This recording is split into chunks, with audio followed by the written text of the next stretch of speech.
was Sunday a good day for college football? And like I asked that because on one hand you have one coach leaving their team before the college football playoff. On the other hand, this story consuming the sports news cycle on an NFL Sunday was kind of impressive.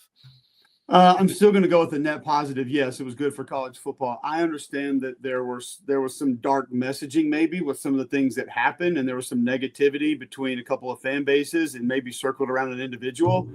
But as I have stated with a lot of other things in today's college football that a lot of people don't like, including a lot of the coaches, a lot of us that cover it, a lot of the people involved in it, have been great for the game. And having the nation, having news outlets that normally don't talk college football, focused in, hovering, circulating around an individual story that is college football, I don't think when it's all said and done is a bad thing. I also look at what it's going to provide down the road between LSU and Ole Miss and that rivalry that's going to get people who – that's a gigantic rivalry, by the way. Those fan bases do not like one another.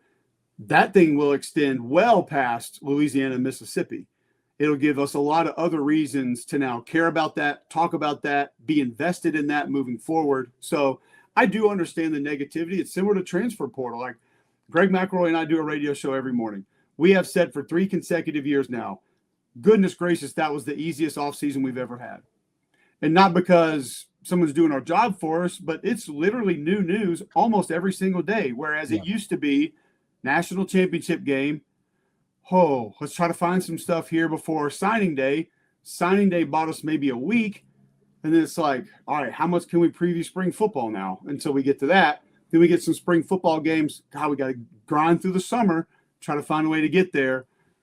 It's literally college football every day now. And not these little itty bitty stories like big coaching moves, big player moves, big NIL moves, big conference moves, alignment. And so I think when a story like this hits for the portion of the population, which in my brain is small, I know it's probably a lot bigger than I imagine it, that doesn't care much about college football, I think it's a net positive for college football when it's all said and done. Yeah, it's funny that you mentioned that because like I live in New York on Long Island where college football is not big. Like it's not talked about much on local sports radio. It was never on the back page of the paper. Like people aren't flying flags of their favorite teams. It's always just about the 4 big pro sports in New York. But I think working for Awful Announcing, like I certainly see now how big college football is outside of New York. But sometimes it takes like a story like this with Lane Kiffin leaving to almost like serve as almost like a reminder for me just as to how big college football is in other parts and most other parts of the country.